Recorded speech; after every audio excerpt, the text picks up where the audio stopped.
HMPV virus की शुरुआती जांच के मुताबिक ये बच्चों पर तेजी से अटैक कर रहा है। 2 महीने से लेकर 9 महीने तक के बच्चे इसका शिकार हो रहे हैं। क्यों ये वायरस बच्चों पर अटैक कर रहा है और कैसे करे बचाव, चलिए जानते हैं मैक्स हॉस्पिटल के सीनियर बाल रोग विशेषज्ञ से। ये भी डर फैल गया है कि क्या बच्चों पे ज्यादा अटैक करता है HMPV? अगर करता है तो कैसे करे बचाव? HMPV कोई नया वायरस नहीं है। ये पहले से ही जब इस किस्म के सीजनल चेंजेस होते हैं तो ये वायरस एक्टिव रहते हैं। जो छोटे बच्चे हैं वो सबसे वल्नरेबल एज ग्रुप में माने जाते हैं, या एक्सट्रीम्स ऑफ एज 70 साल के ऊपर जो एल्डर्स हैं जिनको रेस्पिरेटरी इन्फेक्शन, दमा वगैरह है उनको, या 2 साल से नीचे के बच्चे को जिनको बार बार जो है चेस्ट इन्फेक्शन होना स्वाभाविक है और उनकी सांस की नलियाँ चौड़ी नहीं होती हैं, इस वजह से जो है उनको जल्दी असर दिखाता है और निमोनिया बन जाता है। कॉमन मैन लैंग्वेज में जिसको कहते हैं पसली चलती है, बच्चे को तकलीफ होती है, खांसी बहुत ज़्यादा होता है, फीड नहीं ले पाता बच्चा। तो ये वायरस कोई नया नहीं है। इस सीज़न में देखा गया कि ये पर्टिकुलर वायरस थोड़ा ज़्यादा एक्टिव है और इस किस्म के केसेस आने लगे हैं अस्पतालों में। सर, किस तरह के सिम्टम्स होते हैं, कैसे पहचाने कि बच्चे को यही दिक्कत है? स्पेसिफिक सिम्टम इसके अंदर कोई अलग नहीं होता और वायरस के मुकाबले। जिस तरीके से ज़ुकाम खांसी होती है, शुरुआत वहीं से होती है, हल्का फुल्का बुखार हो सकता है और बच्चे को जो है बेचैनी ज़्यादा होती है और इसके अंदर कई बार बुखार बहुत तेज़ हो जाता है बच्चों को, लेकिन लंग्स को अफेक्ट ज़रूर करता है ये, जिसकी वजह से सांस में तकलीफ़ होना, पसली चलना, फीड ना ले पाना, बेचैनी और सुस्ती हो सकती है बच्चों में। सर, अभी तक जैसे शुरुआती दौर में 2 महीने के बच्चे में भी पाया गया HMPV, क्या ये नवजात में भी पाया जा सकता है, जैसे न्यू बॉर्न बिल्कुल 1 महीने का 1 दिन का बच्चा? वेरी अनलाइकली, लेकिन वर्टिकल ट्रांसमिशन बोलते हैं हम लोग इसको, कि मदर से बच्चे को आ सकता है। जी सर, इसमें बचाव कैसे करें, अपने बच्चों की देखभाल कैसे करें?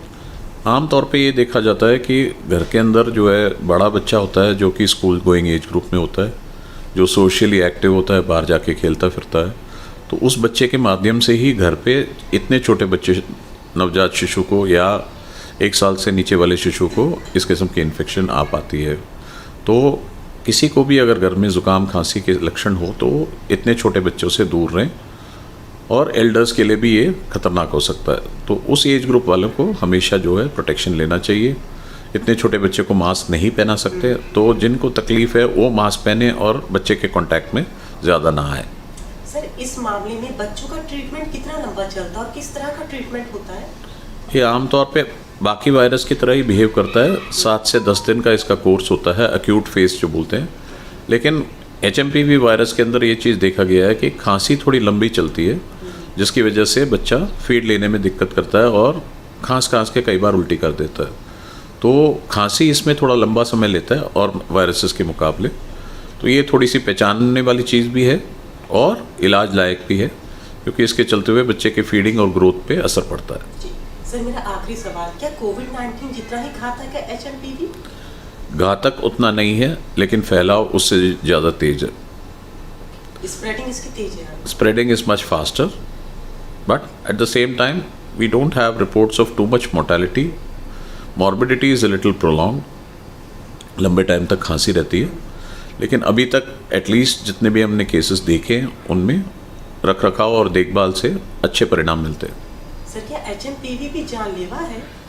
ज़रूरी नहीं है कि जानलेवा। अगर हम शुरुआत में अनदेखी करते हैं तो ये किसी भी वायरल निमोनिया की तरह घातक हो सकता है। सर, मेरा आखिरी सवाल, अगर मेरे सवालों में कोई जवाब ऐसा ना रहा हो जो आप बताना चाहें कुछ और HMPV से जुड़ा हुआ, तो आप जानकारी साझा कर सकते हैं सर। क्योंकि अभी हमारे पास अच्छे टेस्ट जो सस्ते अवेलेबल है ऐसा उपलब्ध नहीं है, तो बचाव ही इससे सबसे अच्छा तरीका है। जो हमने बचाव के लिए तौर तरीके अपनाने चाहिए, हमें ज़रूर अपनाने चाहिए, और ख़ास करके पोल्यूशन से दूर रहें, इस किस्म के वातावरण से दूर रहें जहाँ पे इन्फेक्शन हो सकता है। छोटे बच्चों को खास करके रखरखाव जो है उनका बेहतर होना चाहिए, बचाव उसी से होगा, ताकि आगे चल के उनको दिक्कत ना हो। बीमारी बढ़ती है तो कई बच्चों को वेंटिलेटर ज़रूर पड़ता है, तो महंगे इलाज हैं जो कि वहाँ तक पहुँचने तक अगर हम रोक लेते हैं तो अच्छा देखभाल कर सकते हैं बच्चों का। दिल्ली से अंजलि सिंह राजपूत की रिपोर्ट, लोकल 18।